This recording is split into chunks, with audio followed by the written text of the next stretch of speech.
Greetings!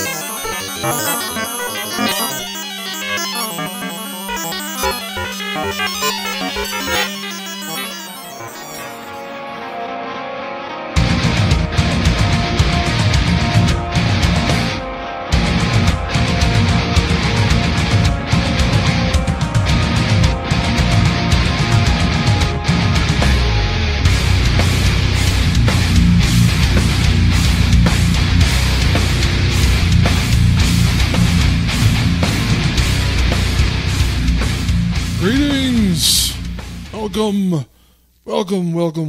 Come on in and turn it up on whatever it is you happen to be listening to this here podcast. It's the Weekly Trim with yours, Beardly Redbeard. That's my attempt at being a mid-90s rock and roll radio host. Everybody had that kind of a growly voice back then where you could do something that was kind of cool, or that was perceived as being cool anyway, and it was always some kind of a new metal type James Hetfield, I'm growling because I'm angry now type vocal. Yeah, that's what it always seemed to be anyway.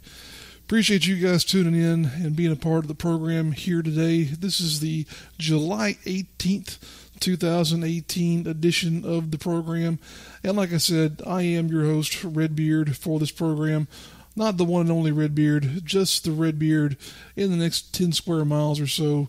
The guy who happens to call himself the Redbeard in that stretch of territory, we'll say. I bring that up especially during this episode and in this moment because I was cruising YouTube here earlier today, and you know how if you're looking at the YouTube app it brings suggestions to you? Well, I've been watching a number of like live ghost videos, not like ghost as in woo, ghost as in the band, the Cardinal, whole 9 yards there. And one of them that it was suggested to me here today, oddly enough, was from a YouTuber whose YouTube name is Redbeard. There's only one Redbeard out there. So this guy got the first one, the only one, I assume anyway, because how could there be two Redbeard channels? So he got the one, and oddly enough, it was suggested in my videos there that I check out a recent video that he had shot, oddly enough, of Ghost performing in Nashville, Tennessee, which, even more ironic, we will be traveling to, Lord willing and the creek don't rise, as we'll get to later in the show here, later this week. My wife and I will be traveling to Nashville. So just a very weird set of coincidences there, and really something crazy. But, that's just one aspect of my personal life and of my private life that I wanted to share with you guys. However, I will say that now we're going to pull the curtain back a little bit even further. And I'll go ahead and be honest. The opening segment here is probably going to be a lot of me venting, because the past, I'll say week almost, has just really had me on edge personally, because it's been one thing after another that my wife and I have encountered. And it really goes further, even longer than that, with me personally.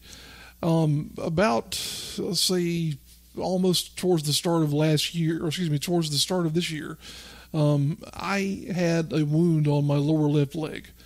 It was something that I couldn't even really tell you where I picked it up. It was something that just kind of appeared, and it started to get worse.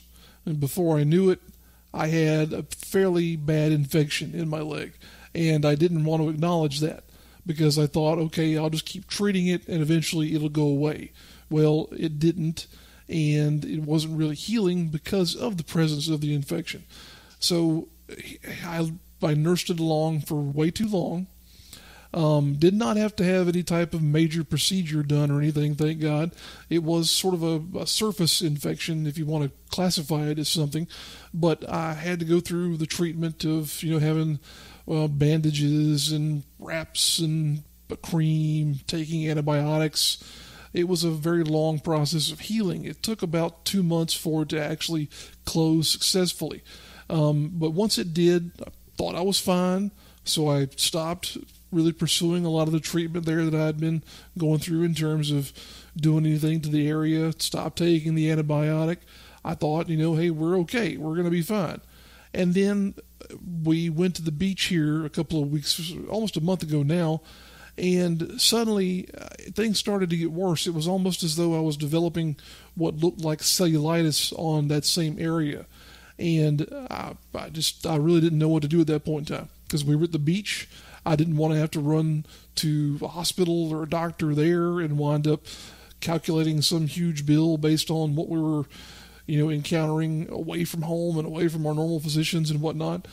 I certainly didn't want to go to the hospital and wind up incurring a big emergency room bill. It's terrible that we have to be so considerate when it comes to the economics of healthcare in this country. But that's really the honest to God's truth, is that nowadays more than ever, people really have to be aware and skittish of what they do with their health, because you'd make one wrong move and suddenly you're $10,000 in the hole for some test or some procedure that you had done. But at any rate, we were at the beach there, and it started to get kind of bad. We came back the Sunday, I think the Sunday following Father's Day, and it was swelling pretty badly. It was miscolored, and it just looked weird. So that day when we got back, I was trying to deal with it, but my wife and my mom both said, you need to go have somebody look at that, and you need to have it looked at now. So we went to Doctor's Care over in Orangeburg, South Carolina. They were about to close, so we got the level of care that you would kind of expect from a doctor's care. If you don't know what doctor's care is, it's kind of an emergency medical clinic that you can go into for service. Yeah, we're cars now, but for some level of treatment that isn't major. It's not something so significant that you would need to go to an emergency room over, but it's not something that is simple that you would just see your normal physician for either. So we went there, and like I said, they were about to close, and you got the real impression from the moment we stepped in the place, okay, we don't want to do anything with you, because that was kind of how the doctor who was there on call that day handled it. He more or less said, okay, well, you got some cellulitis, rub some cream on it, and if it doesn't go away, then see your normal doctor. And he just sent me on my way. And it was what it was. I got the cream from the pharmacy that we normally use and started using it, and nothing really changed. So I saw my normal physician, and she was concerned, of course, like she would expect. And her resolve when this was to refer me to a couple of different specialists. The one that I've only actually seen one of the two that she really wanted me to go to, but it's because of the fact that I haven't been able to really communicate with the wound specialist effectively. I keep trying to get an appointment, and we wind up playing phone tag. And the one that I did go to actually have a meeting with was a vascular test that she wanted me to have done. It was something called an ankle brachial index, which sounds terrible, and truth be told, it kind of is, at least for a segment of it anyway. What they do is they line you up on a cot, and you're laying there. In my case, I will say this, a very nice young lady named Emily asked me to take my pants off. I'm going to revel in the fact that, as I said, a nice young lady named Emily asked me to take my pants off. Not in front of her, but she asked me to take my pants off nonetheless, and to put a gown on. So it is what it is. But you get gowned up, you lay on the cot there, which in this case it was a foam mattress on the cot. It was very comfortable. And the experience initially was a little unnerving because I didn't really know what was going to happen. But what it amounts to is they take your blood pressure in your legs, and they also use what amounts to kind of not a sonogram type device, but sort of a what's it called? Not an EKG, but the kind of device that they would use to view a child in the womb. Forgive me for not being able to remember what that word is, but at any rate, they use that and the pressure cuffs to determine blood flow down your legs. Initially, they take the little sonogram meter there, which Emily did a very astute description of when she said that it will feel like a pencil, which it did. It felt like a sharp pencil being pressed against various points of my legs. And she goes down from starting up around your groin to the middle of your leg, behind your knee, and then around your ankle, and also between your big toe and your first toe, just to kind of get a flow idea of where things are going. And of course, with that type of device, you can hear your heart all the way down. If you can't hear it all the way down, then guess what? That means you got a problem, because that means that the flow is not hitting all those extremities.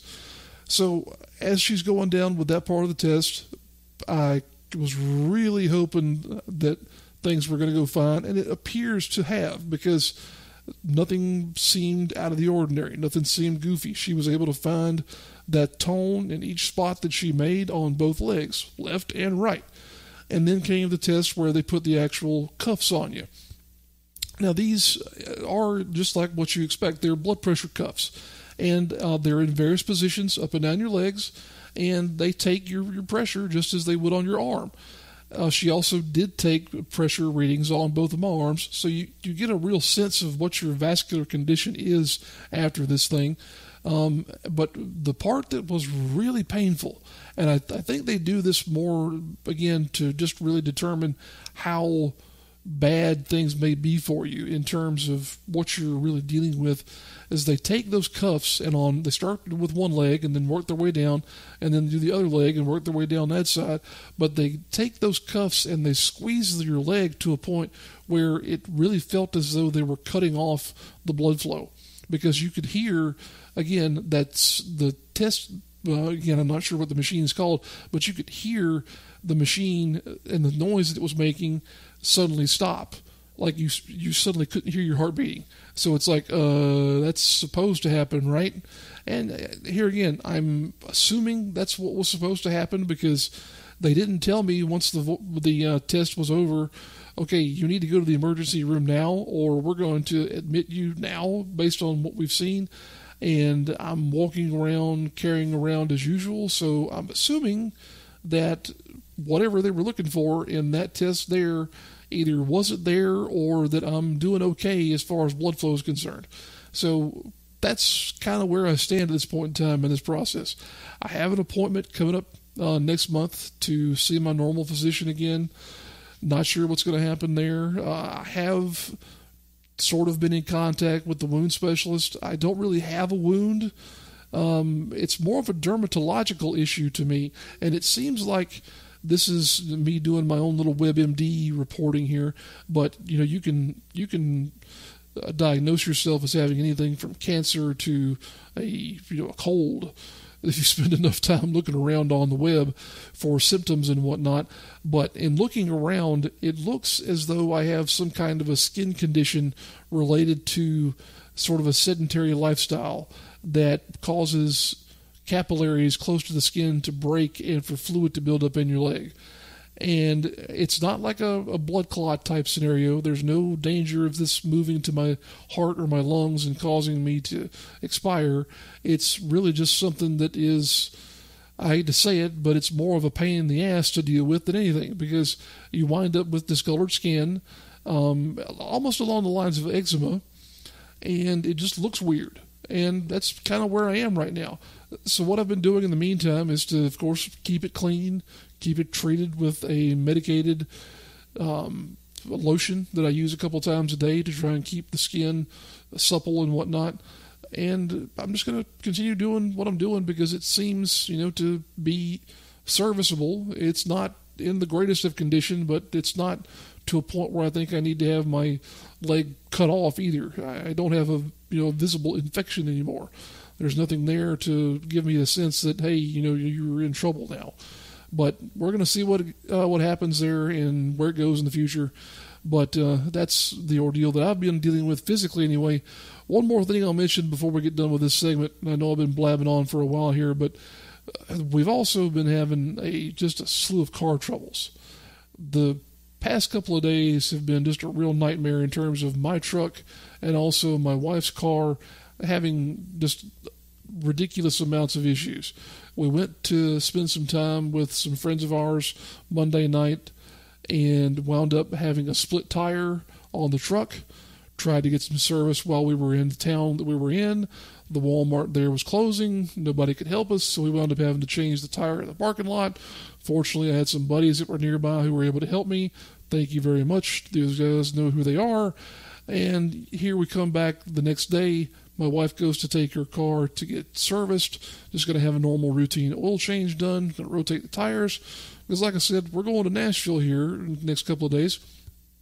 And by just them doing whatever they did to the engine, they wound up damaging part of the timing belt and some other belt that's in that engine.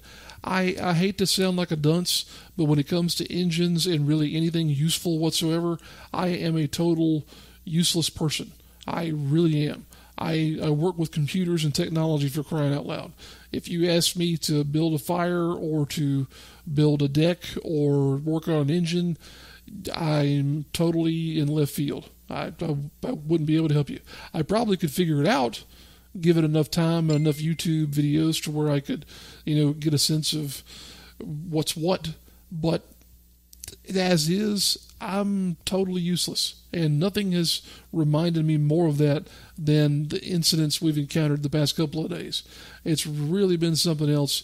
And it's really been frustrating because the tires for the truck are going to be around $500. I know that. And now, with this timing belt issue for my wife's car, the belt itself is, some cheap little, probably $50 or $100 piece of rubber. The problem with this is that it's one of those things where they have to take apart the engine to get to the damn thing. So you're talking about hours of labor with multiple guys probably involved there. So altogether, we're probably looking at between $1,500 to $2,000 worth of car repair here. And that's just great. That's just wonderful. It is what it is. We're happy. We're mostly healthy. We're alive. We have a roof over our heads. We have food in our bellies. There's plenty of things that we could be happy about.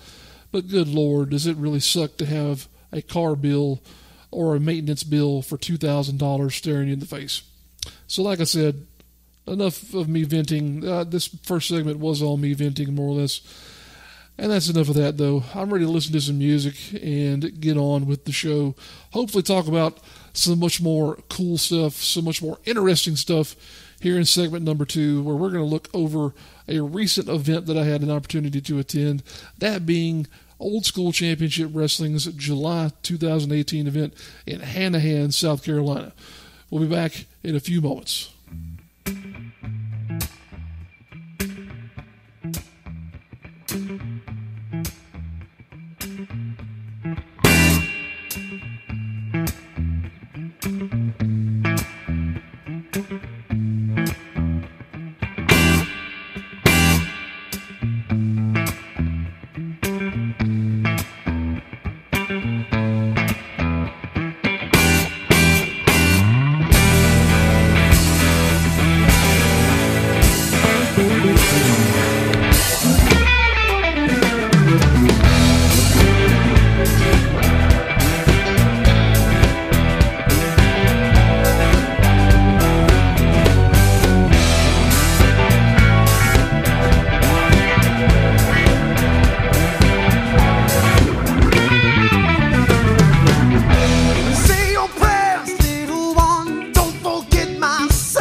Welcome back, ladies and gentlemen. Thank you for hanging with me through that first segment there. Like I said, I hated to vent, but guess what? Venting is good. Venting is much better than going out and knocking over a local 7-Eleven or something. So it's good to talk. It's good to get things out there as opposed to other methods of handling stress and anxiety and whatnot. And especially not to take medication and whatnot for that kind of thing. If you're really in need of medication to handle your anxiety, please do. But I really think there's a lot better ways of handling stuff of that nature than by taking a pill. That's my general impression of a lot of things, though. So somebody please come kick this soapbox out from under me before I get myself into trouble. Yes, please. Thank you. There it goes. It's gone. All right, let's talk some wrestling. Let's talk some things that we actually know a thing or two about. This past Sunday, July 15th, 2018, we had a chance to travel down to the low country of South Carolina, that being Hanahan, South Carolina, which is just on the outskirts of Charleston. As I've said before in talking about going to this part of the world, there is never a bad reason to visit Charleston. If you are ever in South Carolina, please make a point to go to Charleston just for a couple of days. You will love it. I guarantee you will love it. If you want to go somewhere really touristy, sure, go to Myrtle Beach. You'll probably regret it. but then, take a drive about an hour south on 17 and hit Charleston. If you're really even more fortunate than that, go to Hilton Head. That's even better. Although Hilton Head, the price exchange between Hilton Head and Charleston and Myrtle Beach, it continues to go up as you go south. So just be prepared for the change in cost there. But at any rate, we had a chance to go check out Old School Championship Wrestling's event there in Hanahan, and had a lot of fun there. I will say that we got there early enough this time around to not have to worry about parking, to not have to worry about being shoved into some softball field offshoot of the recreational facility there in Hanahan. So it was good to be able to have an actual good parking space as opposed to being, like I say, in the field, because we've had some rain here recently. But overall, this was a very fun show. And I will say also that Old School Championship Wrestling is a company that I've followed for a very long time, since I moved down here to this part of the world in the Midlands of South Carolina. They have gone from running shows in a dumpy old sports bar to now where they're in the Hanahan Recreation Center. It's a great center. It's a great venue. They used to run their shows in half of the recreation center. Now their shows take up the entire gym floor. They just have gotten to a point where they need that many chairs out there. So it's great to be able to see their growth from where they were back then to where they are now. And the facility as a whole is fantastic. It's very well laid out, very well lit, in a good area, easily accessible off I-26.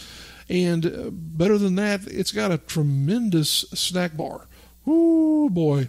I'm always very complimentary of Action Pack Wrestling for their snack bar, but I think they might be second fiddle now to Old School Championship Wrestling. Old School Championship Wrestling has cheese fries and chicken tenders. Yeah, and not that the food options at Action Pack Wrestling are bad by any stretch of the imagination, but when you start throwing cheese fries into the mix, you're talking about some major league stuff there. But that's just the fat guy going to shows talking there. To give you an overall rundown of the event, they had, I believe, 7, excuse me. I'm looking at my notes here as I'm talking to you. They had 7 matches on the card. The show kicked off with Hoss Haygood defeating Boomer Payne. Then we went into tag team action where the Beautiful Bald Besties defeated the Ugly Ducklings, who of course were accompanied by their manager, Coach Mikey. And then after that, we had an edition of the Bruiserweight Challenge, Open Challenge. This is something that John Schuyler has been running with since he became the OSCW Intercontinental Champion, where he has what it sounds like, a open challenge to anyone in the locker room who can come out and try and take that Intercontinental belt from him. On this night, it was Francisco Chatso who came out, of course, with his charge there, Stormy Lee. and who tried to take that belt away from Skylar, and he, like many others, was unsuccessful. So Skylar remains your OSCW Intercontinental Champion.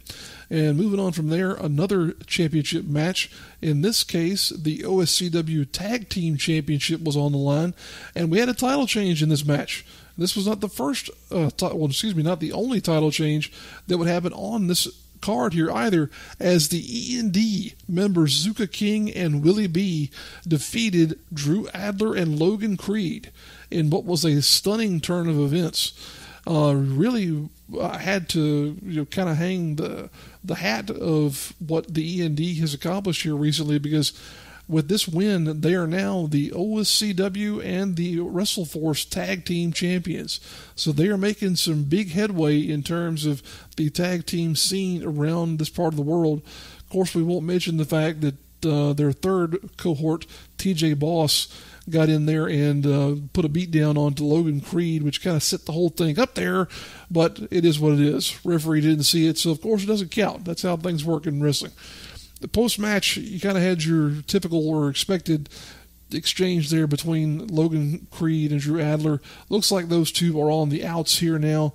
I will say that it'll be cool to see them in a match at some point in time, but I definitely think that this is going to be another situation where Drew Adler begins to emerge as a top single star in this area. Of course, he's now the Palmetto Championship Wrestling Heavyweight Champion. He's making waves and strides in a lot of other promotions around this area, and he may be set to take that next step at OSCW there as well. The intermission came next. I want to say that the estimated crowd was in the area of 300 to 325. That's, again, me trying to count chairs more or less and get a sense of how many people were actually there. That's what it looked like. That's what we're going to say anyway. This was not the most well-attended event that OSCW has put on since going to the full gym configuration, but it was still a very good draw, very good, especially for a Sunday in summertime in Charleston, where you've got tons of other things that you can be entertained by. So moving on from there, we had a special attraction match, we'll call it, where the brand new WrestleForce champion, Brady Pierce, that being country jacked Brady Pierce, defeated former WWE superstar Gangrel. Gangrel, this may seem odd to those of you who are familiar with the guy, but Gangrel is a fan favorite in OSCW. They love him there, even though he's a vampire with bloody fangs and everything else. They love their vampires in Charleston. What can you say? And then we had another championship match. There's a lot of championships being defended on this card, you have to say. So it's definitely living up to the championship wrestling moniker there. But the OSCW Ladies Champion, Stormy Lee, defended her title against Rebecca Reese, who was making her debut in OSCW.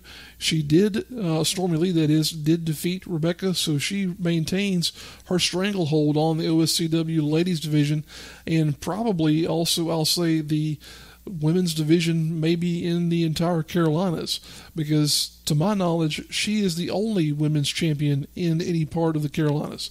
So that's something that will definitely have to be considered as we move forward into the part of the year where we start talking more and more about the Carolinas Professional Wrestling Awards.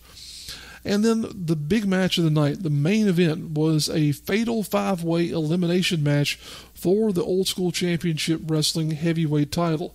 The defending champion was Tracer X, and his opponents for this match were supposedly the top 4 guys in the company. And I'm going to talk a little bit more about this in a moment, but his challengers were Kevin Phoenix, who of course is a member of the E&D, Dean Richards, Brandon Paradise, and Joshua Cutshaw. The order of elimination there was Brandon Paradise eliminated Dean Richards, Paradise then eliminated Josh Cutshaw, Tracer X eliminated Brandon Paradise, and then it was the shock of the night as Kevin Phoenix eliminated Tracer X to win the OSCW Heavyweight Championship. Now, having said all that, I want to say that this was a fun show. However, I'm really kind of questioning the main event and the heavyweight title picture as it relates to their product.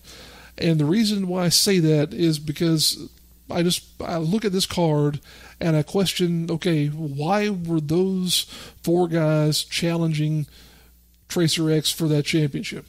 Because if you look at the guys who were in that match, you had someone like Dean Richards, who, to my knowledge, has not won a match in OSCW in quite some time. You have Brandon Paradise, who I will admit is a former champion, does have a recent win over Anthony Henry in a past OSCW event, but has not exactly been setting the world on fire. Not to the degree of some other talents that have been involved in OSCW here recently. To that same degree, Kevin Phoenix. Kevin Phoenix has been mostly absent from the scene in this part of the world for quite some time. I couldn't tell you the last time I saw him on a card where he was actively wrestling. And, Josh Cutshall, probably the one with the most, I'll say, credentials for being in this matchup. The dude's a monster, and he's definitely starting to get his recognition for being as such. But still, the overall combination of things there, I think this was really a opportunity for them to progress away from Tracer as champion. I did not think they handled his championship reign very well. He never really got an opportunity to do much with that title. And that's very unfortunate because, to my knowledge, that's one of the more significant titles that he's ever held in terms of competition in this part of the world. So it is what it is. Tracer X's reign is now over. Where he goes from here in OSCW, we have no idea. I'm sure he'll be somewhere. And going forward, you have to say that OSCW and other promotions are starting to kind of bet the farm on the E&D being a viable product going into the second half of 2018. What's interesting from the standpoint of a fan who follows the entirety of the Carolinas in terms of our scene here is that you have these two groups who are very similar to one another, and I know you know what I'm talking about if you're familiar with this scene at all. We're talking about the E&D versus the Syndicate. You've got two groups that are really, I'll say, almost identical in terms of what they really are composition-wise. You even have one member who is shared between the two groups, and that is TJ Boss. So it's going to be interesting to see where these two go in the future, because there's going to be some type of an incident, some type of a thing that happens to where there's some fracturing, to where there's some changes that go on or something, because these two groups are not going to be able to stay separated forever. They're going to have something that happens to cause one or the other to fall apart. And what that will be, I have no idea, but something is going to happen, I'm sure. And it'll be one of those interesting things that we get to hopefully document here in the future, because it is something that will be a big moment for the history of the Mid-Atlantic as far as stables are concerned. So a lot of stuff going on here in the Mid-Atlantic in terms of the events that we have coming up and things that we have to look forward to. To my knowledge, there are at least 4 more events coming up in this part of the world, and I'm going to leave out some promotions that I just don't have a whole lot of details on. You definitely spend some time on social media, though, folks. If you want to be a fan and follow these promotions like I do, spend a little bit of time out there. Just start finding one, and then guess what? You'll probably find another one, and start following some of those talents, and guess what? Before you know it, you'll be in there, and you'll be an insider, just like we like to pretend to be. When I say we, I mean those of us who run these little blogs and podcasts and things, to where we like to pretend that we're in the know and we have special information about the goings-on of the Mid-Atlantic professional wrestling scene, brother. Yeah, that's me doing that stupid voice again. But as I was saying, to my knowledge, there's at least 4 more big events coming up towards the end of this month and the next couple of weeks in the Carolinas. We also got offerings from companies like the North American Wrestling Alliance, which I'm involved with in terms of their YouTube program. You can go on YouTube and check them out. Just search NAWA Wrestling, and you'll be able to find our weekly program where you can subscribe to their YouTube channel and check out all the content that we've been creating for them. But also, you can check out this coming Friday, Action Packed Wrestling in Chester, South Carolina. Get you some of those delicious nachos and ice-cold beverages that they've got over there, and then sit down and enjoy what's going to be a tremendous show, as they've got a headlining match of James Drake versus Caleb Conley. Yeah, like I said, I'm going to be in Nashville this weekend. If I was not in Nashville, I would be in that building watching that match. And then they're also going to have the coronation, I guess we could say, of Zuka King, who is their current heavyweight champion. However, they have commissioned a new championship belt, and Zuka King will be presented with that belt during the show. I've had a chance to see that belt. Promoter William Roberts from Action Pack Wrestling has been showing it off. It is a beautiful piece of work and really a testament to the kind of thing that he as an owner is doing to extend his product even further. Great promotion, definitely worth checking it out. And again, that's Action Pack Wrestling this Friday in Chester, South Carolina. Moving from there, you've got Palmetto Championship Wrestling. Following up hot off the heels of the first ever Palmetto Classic is their next show, which they're calling Nothing Lasts Forever. It'll be taking place this Saturday, July 21st, at Vive Church in Columbia, South Carolina. That show will be headlined by, I'll say, a dual main event match where you've got first the Soda City Championship on the line, where Kevin Ray will try and defend this title against Ethan Case. I would think this would probably be the end scenario, or the end game scenario, for the two of them in their feud over that Soda City Championship. I would think it would be interesting if Case wins, because then that would mean he's not only the PWX heavyweight champion, he'll also be the PCW Soda City champion. So there's a lot of guys carrying multiple belts right now. That's kind of been the trend here recently. So it'll be interesting to see if that actually happens. Moving on from there, they've got a huge 6-man tag team match where the Lethal Enforcers, none other than Anthony Henry and James Drake, will be joining forces with Drew Adler, the new PCW heavyweight champion, to take on the trio of James Johnson, Tie-Dye Sunrise himself, and the Monster Squad. Of course, that is the tag team of Built to Self-Destruct, Billy Brash, and Real Josh Cutshaw. Be a great combination of talent there for that match. Be a great show and also a great venue. PCW has access to Vive Church, and it's a small, little intimate, almost like studio setting. If you remember how that setup used to be with the old NWA and early WCW Saturday programming. Very similar to that, very reminiscent of what those companies did. Great presentation and great intimate environment to watch wrestling. So definitely check that out if you have an opportunity. Now we're getting into some of the more big-time stuff, because also this weekend, Sunday, July 22nd, a special adults-only, standing-room-only event to be held at Hebron Hall in Charlotte, North Carolina, going to be put on by PWX Wrestling, where they present Too Close for Comfort 2, where it is PWX Wrestling versus Fest Wrestling. Fest Wrestling, if you've never heard of them before, is a promotion based in Florida, and they have a really crazy setup to where this takes place in a bar. It is in a bar. I guess I wouldn't say that there, but they are just sort of a raunchy, anything goes type scenario where it really is just a raucous party atmosphere, and it really does earn the name of Fest Wrestling. But during that show, they're going to have a set of matches where talent that are known for being a part of Fest roster take on PWX roster members. And it's a little bit interesting there from time to time, because some of the people who have appeared at Fest have also appeared at PWX and vice versa. So during that match, during that show there, you're going to have some very interesting matches where you're going to have Serpentico taking on Slim J.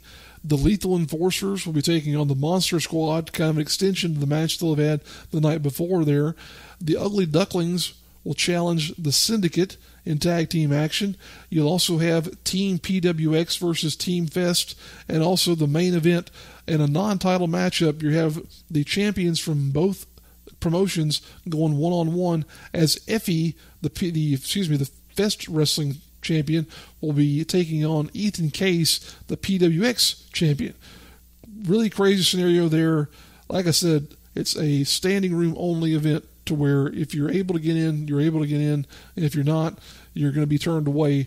The most recent thing I've heard is that there were about 50 tickets left for that show. So definitely, if you have not already, try and get your tickets as soon as possible. And then coming up towards the end of the month, an even bigger show. We keep trickling down the path here, and we keep finding events that are bigger and bigger and bigger. AML Wrestling will be bringing what they're calling Confrontation to Greensboro, North Carolina on Sunday, July 29th, where it will be AML Wrestling versus Impact Wrestling. Another one of those scenarios where you've got company versus company. And they will, of course, be bringing their main man, champion Caleb Conley, Moose from TNA Wrestling, Zane Dawson, Eli Drake from Impact, and also Tessa Blanchard and others to that event. Major stuff going on in the Mid-Atlantic these days when it comes to professional wrestling. Great time to be a fan. Great time to pay attention to what's going on here in the Mid-Atlantic. So as we said, spend some time on social media. Get to know the venues. Get to know the promotions. Get to know the talent that we have in this area, because it's only going to do you good as a fan to get in there and be involved and participate. Appreciate you guys tuning in once again. We're going to take another break, and then we'll be back to talk a little bit more wrestling. But this time, we're going to be talking WWE. Yeah. What are they up to these days? We'll be back in a few.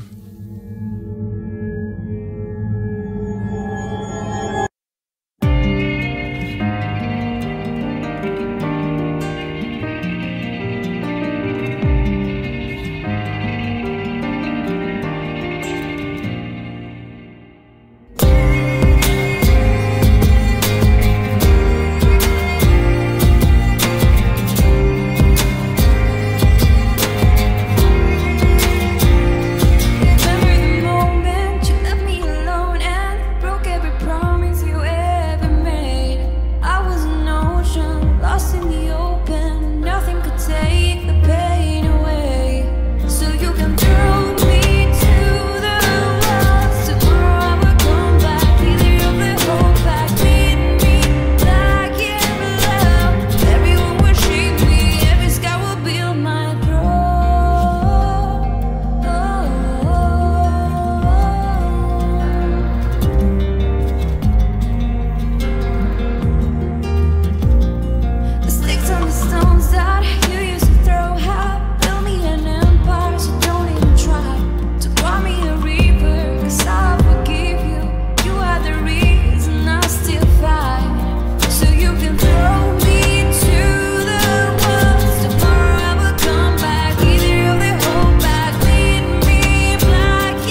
thanks for tuning in and sticking around with us here on the Rasslin with Redbeard YouTube channel for the Weekly Trim podcast. I am your host, Redbeard. If you have not already, please do consider subscribing to the YouTube channel. We are doing all kinds of things here between match videos, highlight reels, podcasts like this one, our Jam or Slam program. We got all kind of stuff that you can tune into and check out here on the Rasslin with Redbeard YouTube channel. So as we said, if you have not already, please do consider subscribing and joining us here for our little community that we are trying to develop and continue to build here on YouTube. Appreciate all your likes, your comments, and your subscriptions, and also for just spending some time with us and hanging out, listening to what we've got to talk about here on the program, which at this point in time is going to be a little bit of WWE chatter. This is not going to be a particularly long segment. I think we've kind of started to get a little bit long here in the tooth on this one, but at any rate, I wanted to chime in a little bit on where things are in relation to WWE's product. As I said earlier in the segment before this one, I was at the Old School Championship Wrestling event this past Sunday. I didn't get home from that event until almost 9:30 in the evening, so that meant I'd mostly missed the WWE Extreme Rules pay-per-view. And I will say this, I have not gone back to watch what I missed. I tuned in at a point in time where I was able to see the two main event matches, that being the WWE Heavyweight Championship where AJ Styles defended the title against Rusev, and also the Iron Man match between Dolph Ziggler and Seth Rollins for the Intercontinental title. Both of those matches were quite good, I thought, especially the Heavyweight Championship match. AJ Styles, to me, if he's not the best wrestler in the world, he's maybe 1A and 1B with Kenny Omega right now. He's just really an amazing talent.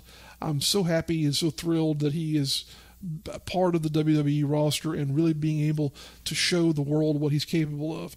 Because, for people like me who followed him whenever he was in Georgia and who are familiar with him during his TNA run and during his time in New Japan and all that stuff, for him to be where he is now is just really a breath of fresh air. So it's great to see him having the success that he's had and putting on the kind of matches that he's having, because he and Rusev had a real barn burner, very entertaining match that I was glad to see went the way it did. I do think Rusev at some point in his life will be a champion, but it was not this night, as he went down to the challenge of AJ Styles there. Couldn't be helped by Aiden English at all at ringside.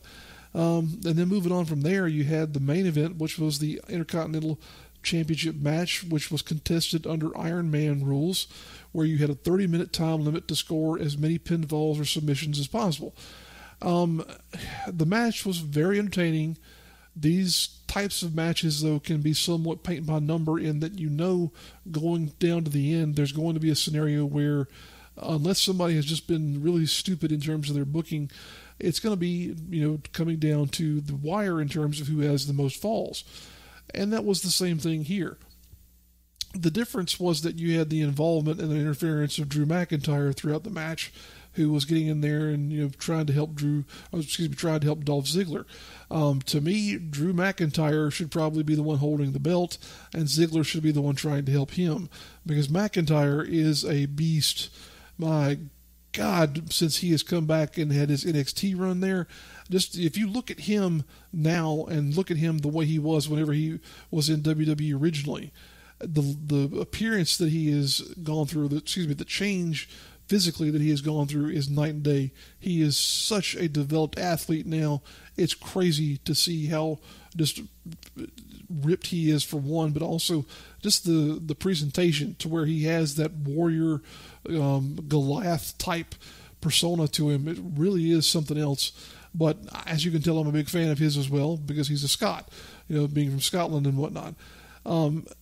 But that match there, it kind of got weird, and not because of anything that was happening in terms of the creative or in terms of the booking.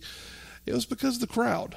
The crowd became self-aware at some point during that match and started to realize, hey, there's a countdown clock on the Titantron, and we got to get this match over with. And so they started to get And we know that this thing is going to go for 30 minutes, so we've kind of got to entertain ourselves here, since these guys are just going to beat around the bush for 10 or 15 minutes while they're trying to build towards the dramatic end. So what did the crowd start doing? If you saw the match, you know what they were doing, but as each minute ticked down, they would start to engage in their own countdown, similar to what you would see during the countdown for Royal Rumble entrance, where the clock goes 5, 4, 3, 2, 1, brrr. The crowd was doing the same thing, including the brrr sound effect. And, it was funny the first 2 or 3 times they did it, and then beyond that, it was like, okay, you're never going to see another one of these matches ever again in WWE, because Vince is going to see what you guys are doing, and he's going to say, okay, never again do we put a countdown clock on the Titantron. And I can agree with that, because when you have that level of distraction happening inside the arena, it's not a good thing. So I can't really give Extreme Rules a decent grade in terms of what I saw, or I shouldn't say a decent grade. I can't give it a fair grade in terms of what I saw. The matches were fine from what I have heard, but it again seems to have been a pay-per-view where there was nothing that really changed or that was overall affected by what happened on the pay-per-view. And that's extended by the fact that, of course, Brock Lesnar, the current WWE Universal Champion, was not there to do anything in the way of defending his title. And that's become a point of contention because, of course, here recently, if you're a fan of mixed martial arts at all, you're familiar with the fact that Brock is apparently head back to the Ultimate Fighting Championship to be a challenger for the heavyweight division. Of course, that's dependent on whether or not he can get back in the good graces of the USADA and the various doping testing operations that sort of maintain the legitimacy of fighters in combat sports like UFC. Of course, he's had some issues there in the past, so we'll see if he can get cleared, for one, and then two, if he is the WWE Universal Champion at that point in time, will he, as Paul Heyman has suggested, come out to a UFC event wearing a professional wrestling belt? I think that would be the goofiest thing you could possibly do. Because, sure, wrestling is, you could say, a quasi-combat sport, but it is not mixed martial arts. Here's me on a bit of a shoot. You want to find out why it's not an actual combat sport? Go ask CM Punk. Yeah, I said that. Go ask CM Punk. Because for as much work as he did in trying to get ready to fight in the UFC, you see what's happened to him. He is a guy who put his total heart into trying to fight MMA, and he has gotten his clock cleaned twice in trying to really go into battle against guys who were, I would not even say they're probably mid-level combatants. So really and truly, it just gives you a sense of what the differences are between wrestling and whatnot, and why it would be really silly for him to carry that belt into a UFC ring.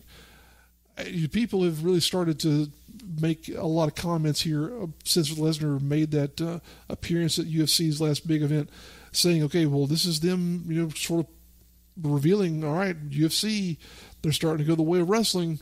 This is starting to be predetermined here now. I don't like this. This is getting weird. And it's not that. I don't think that's happening in any way, shape, or form. But man alive, they've got to get that title off of him, off of Brock Lesnar, before he fights at some point in time in the UFC. If I remember correctly, there was a date floated around that he might be aiming for in November for if it's not a championship match, for a match with a top contender in the UFC heavyweight division. I really hope that coming out of SummerSlam or some event between here and there, that he's no longer the Universal Champion, because it would be bad for both companies, in my opinion. Because if he goes into that match in UFC carrying that belt and loses, then what does that do for WWE? If he goes into that match and wins, what does that do for WWE?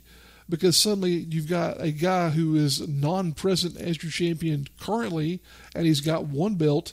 If he has two belts, then what are you going to do then? He's never going to be around. Because his price tag is going to go through the roof for one, but then you're also going to have the fact that he's suddenly responsible for being present at not just your promotion, but theirs and yours. So, crazy scenarios. Stuff we'll definitely be paying attention to as the future rolls out before us. So we will have to see what happens there. We might not agree with what they're doing, but at the very least, it's got people talking. So maybe that's what they're aiming for. Maybe they're content not to have huge ratings anymore. Maybe they're content just to have people, creating buzz lines and buzz headlines, and clickbait, and all this other stuff regarding the product to keep people interested. Maybe that's the goal these days. Who knows? But what I do know a little bit about is beer. So we're going to take one more musical break here, and then we will be back with our traditional closing segment where What's Redbeard Drinking will be happening, and then we'll get out of here and go do something else. Appreciate you guys tuning in and hanging out with us here on the Weekly Trim on the Rasslin Redbeard YouTube channel. Be back in a few moments.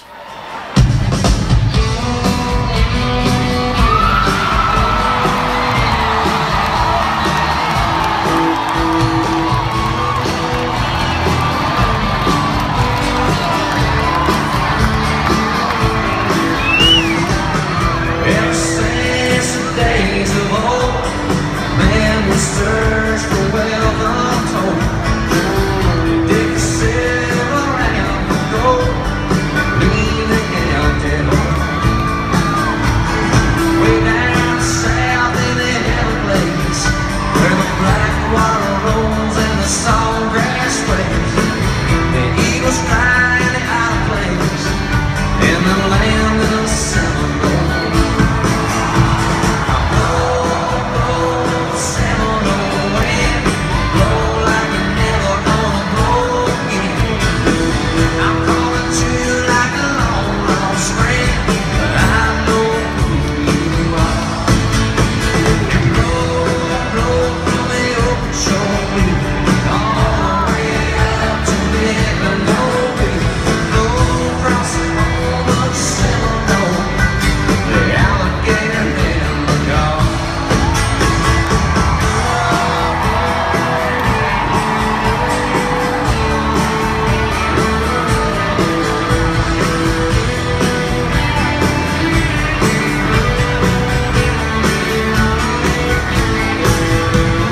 Progress came and trust home, in the name of blood and stone. They made their plans and drained the land, now the blades are going dry. The last time I walked into the swamp, I stood upon the cypress stump. I listened close and heard the ghost of I see over cry. I'm blow, Seminole wind, I'm blow like you're never gonna blow again. Calling to you like a long lost friend, that I know who you are. And blow, blow from the open shore wind, all the way up to Seminole wind. Blow across the home of the Seminole, the alligator and the dog.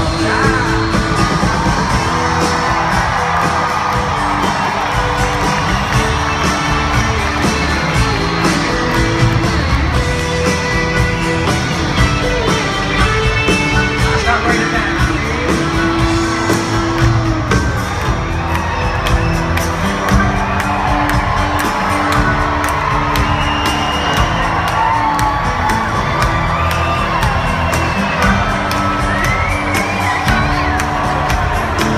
Now do it right.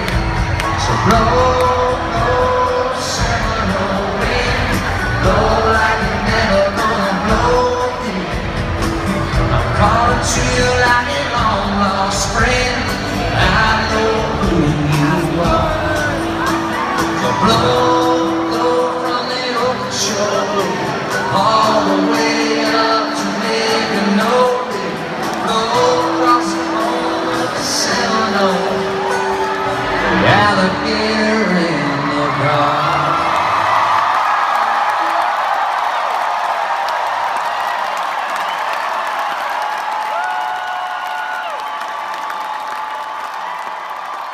Hey everybody, thank you for continuing to hang out with us and for sticking around this long on this episode of the Weekly Trim with yours, Beardly Redbeard. We are now at the closing segment of the program where I like to have a nice little beverage and get a sense of what's happening with our local, in some cases, craft brews. And in this case, we have a special treat here as we have a item that is from the Carolinas. It is actually from the Wicked Weed Brewery in Asheville, North Carolina. Asheville is we'll say a magical area where a lot of things happen these days in terms of people creating things not only from a culinary perspective but also from various forms of art and culture and whatnot. Asheville is just one of those places where people have started to gravitate towards in the Carolinas, and it's an amazing place. I have spent a good bit of time there myself in terms of vacationing around the Biltmore area.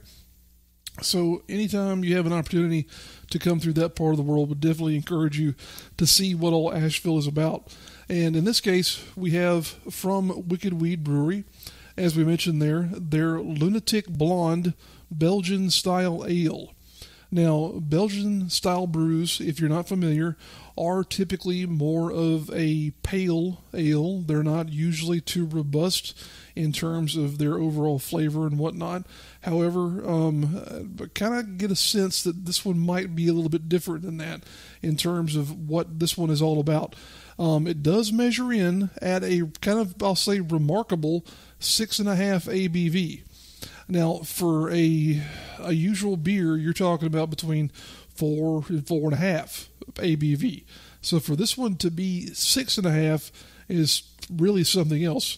So let's take a look at what the actual description on their website has to say about this, and then we'll also take a look at also the can here and see if it's I think this is the same text here on the can that's also on the website. So I'm looking here at wickedweedbrewing.com, where they have a page for all of their beers, and they have a ton of variety in terms of what they're creating, which may be because of the fact that as I'm reading through some of their materials, they have an association with the Anheuser-Busch Craft Brewing Initiative, so they're probably getting some, I shouldn't say kickback, but some support from a much larger industry. So they're still kind of a craft beer, but they're getting some money from good old Budweiser Industries there as well. So in talking about this one, the description on the website says, some believe it moonstruck madness to craft old world ales for a modern palate that constantly clamors for the extremes of hoppy or sour. I don't like IPAs. So that's just me, though. Getting back to the text here, while our love for those extremes is strong, we believe that subtlety, balance, and simplicity in beer, those sometimes forgotten qualities, are sacred necessities. It is precisely this kind of lunacy that keeps the craft world sane. It takes all kinds to make a world.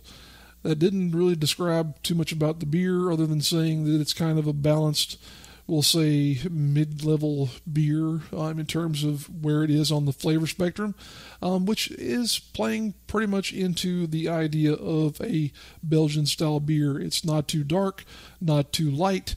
It's just kind of in the middle there, where it's a very enjoyable, typically easy, accessible beer. So in that case, or in that tradition, I should say, let's go ahead and pop this guy open. And I'll say this, the artwork on the can here is remarkable.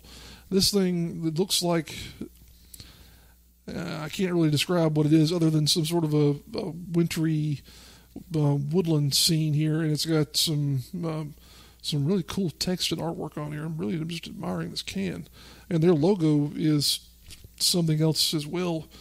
Man, I'm really impressed with this suddenly. All right, let's go ahead and pop this can open. There we are. Let's get a initial impression here with the aroma of this brew. Not picking up much in the way of an aroma. I'm a little bit surprised by that. It has the traditional notes of just, smelling like a Belgian style beer, but there's nothing to really give you a sense of this being inspired or flavored with things like citrus or fruits or really whatever might be going on in there. Let's give it one more try here, just in terms of giving a whiff. Yeah, still not pulling a whole lot away from it. It does have a little bit of a bitter tinge to it there, but that's, again, to be expected with this style of beer. So here we go. Let's give it a taste. Very clean, very crisp brew. This is as we described, a very mid-level beer in terms of the presentation with the color and also the flavor combinations here. It's not overbearing in terms of being excessively hoppy or bitter. I'm picking up a lot of the malty notes in there. This is, I would say, very similar to this is probably going to be a bad thing to say, but it's very similar to a Sam Adams. This is very similar in my experience to what they created with that brew. So this is kind of along those same lines in terms of what I'm experiencing here. It's a very good, I will say, as we've described before, a mid-level brew in terms of it not being too bitter or too pale either in terms of what it's actually bringing to the experience. Let's get another couple of swallows here, and we'll get a better idea, hopefully, of what this one is like. Yeah, this definitely, I'll say, there's nothing that's really kicking me in the teeth with this one, I guess, for lack of a better way of putting it. This is not a bad beer by any stretch of the imagination. However, there's nothing to separate this from a lot of other craft beers that are out there. And again, this is very similar, to my palate anyway, to the traditional Sam Adams that you can find anywhere these days. That's it. It is very good. I've got this one ice cold, and it's very easy to drink, very flavorful, not overbearing in any way, shape, or form. Just a good beer. That's kind of the best I can say at this point in time, is it's just a good beer, which for most people is just fine. So in that respect, I will say this one would probably be more advantageous to most people than others in terms of just something you could drink and, have a nice little buzz on a Saturday afternoon or whenever, when you're out by the grill, enjoying some hot dogs or, out at the ballpark or wherever else. This would be something you could definitely go for. And as we said, with that 6.5 ABV, you would get the job done a little bit quicker than you would otherwise. So definitely something worth checking out there. And as we said, go on the Wicked Weed Brewing. I'll keep wanting to say Wicked Brewing, but go on the Wicked Weed Brewing website and check out all the different varieties that they curate on there, because there's a lot of variety to what they produce. So this was one, I think, of 3 varieties that I saw at our local convenience store, which has become our main purveyor of items that we bring to you on this segment of the program. But there were a couple others there that were, I think there might have been an IPA and then something else as well from them. But from the look of their website, they have at least, from the look of it, 20, maybe 30 different varieties that they put together. Really something else to behold what they've got on there. So that having been said, I would definitely encourage you to check out the Lunatic Blonde from Wicked Weed Brewing. It's good stuff. And all that having been said, this has been another episode of the Weekly Trim here on the Rasslin with Redbeard YouTube channel. I appreciate you guys hanging out with me and spending time with us here on the program. Thank you for joining us. Thank you for your subscriptions. Thank you for your likes, your comments, the whole 9 yards there. We'll see ya down the